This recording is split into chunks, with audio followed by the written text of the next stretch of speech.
Good morning friends and welcome to the pre-market view. US and European markets were down about 0.3 to 0.5% as we have the earnings season kick-started in US with Alcoa reporting in-line expectations on the net profit front, and the revenue was better than expectations and the guidance also was good.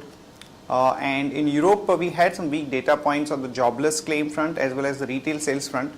So that reflected in the negative bias for the market. In fact, the jobless rate in Eurozone stands at staggering 11.8%. And when we look at the Asian markets, most of the markets are sluggish, no major movement, and the yen has actually rebounded to about 87.5 odd levels. In terms of flows, friends, the same trend continues. The FIs were net buyers in the cash market to the tune of 887 crore. And the domestic institutions were sellers to the tune of about 1040 odd crore. Friends, just to put things in perspective, in this month itself the FIs have bought in close to about 8,000 crore in the cash market, but the market has more or less remained at the same level. And we are also seeing a loss of momentum, though it's holding on to about 6,000 levels for a while. The fact of the matter is that despite strong inflows, the market has not been able to move up in a meaningful way. On that note, let me invite Shaival to take us through important F&O cues, data and strategies that we could look at in the F&O markets. Good morning friends, let's have a view at derivatives. Friends, from past couple of trading sessions we have been seeing that the flow on the futures and options segment from the FI has been pretty dull, and in yesterday's trade also it was the same. But what we have seen is from, this is for the third consecutive day, we have seen short covering taking place in the market, and due to which we have seen that during later part of the day the markets have bounced back sharply and ended in green. Now the PCR ratio is still hovering from the mark of 1 till 1.05, whereas if you have a look at the implied volatility, it has cooled off marginally, and the activity on the option matrix has been suggesting that the activity on the put side has been getting widespread as we have been moving ahead towards the expiry, or say moving ahead towards the event. We have seen that 6,100 call as well as put option has seen a good activity in open interest, whereas if we have a look on the put side, 6,000 put option, 5,900, 5,800 and 5,700 put option has seen a good activity. So going forward, 6,000, which is a weekly VWAP, also would act as a support for the market on closing basis, and on higher side 6,100 would act as a hurdle for the market. Talking about the stocks from the intraday perspective, Havells India is looking good, so one can maintain a stop loss of 645 rupees and we have rated it with 5 stars. IndusInd Bank is also looking good, so one can maintain a stop loss of 431 rupees 15 paisa. And Sun Pharma is also looking good, so one can maintain a stop loss of 747 rupees 10 paisa. IndusInd Bank and Sun Pharma, we have rated both of them with 4 stars rating. Thank you. Here are the important news and events that we are tracking today.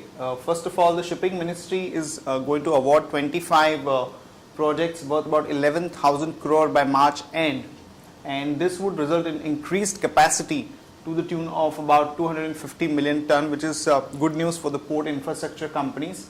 And the ministry is also working with an idea of deregulating the port tariff.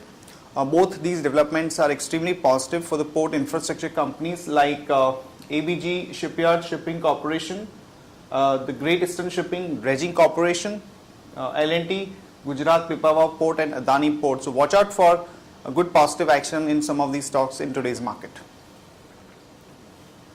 The government is indicating that the insurance bill would be put up in the budget session of the parliament, and is determined to clear this bill, which is very positive for the companies like Max India, Reliance Capital and Aditya Birla Nuvo. So from a positional trading perspective, some of these stocks one could look at going long on.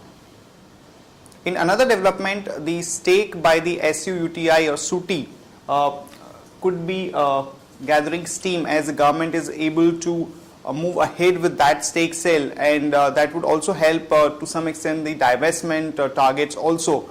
And some of the shares where the SUTI has a substantial stake are ITC, Axis Bank and L&T, so watch out for some action in these stocks also. The earnings season is kick-starting today with the results of IndusInd Bank being announced today, and The net profit number that we are looking at is about 553.5 crore, and we are looking at a net profit growth on a YOY basis of about 27.5 crore. The other important points are that the margins could actually improve as we had seen the wholesale deposit rates coming down by 10 to 15 basis points. And in case the company also announces some of the sticky loan details, that would be interesting to watch out for. Bharti Airtel has increased the 2G data rates last week, and as we have also seen the similar action being taken by Vodafone and Idea. So that's good news for some of the companies like Bharti. One can go long on it with a stop loss of 323, target of about 340 to about 346. Pantaloon Retail, some positive news. SCCI has approved the restructuring of the Future Group's fashion business. We've seen good amount of action in Pantaloon over the last 1 month, but one could expect some more upsides with a stop loss of 262. One can go long and a target of about 275 to about 280 levels. And Kingfisher Airlines, some negative news as the airport authority has taken away 6 of their 11 slots, which is a bit negative for Kingfisher. One can go short, stop loss of 14.20 and a target of about 13.50 to about 13. That's it from all of us, friends. Have a nice trading session and see you tomorrow at the same time.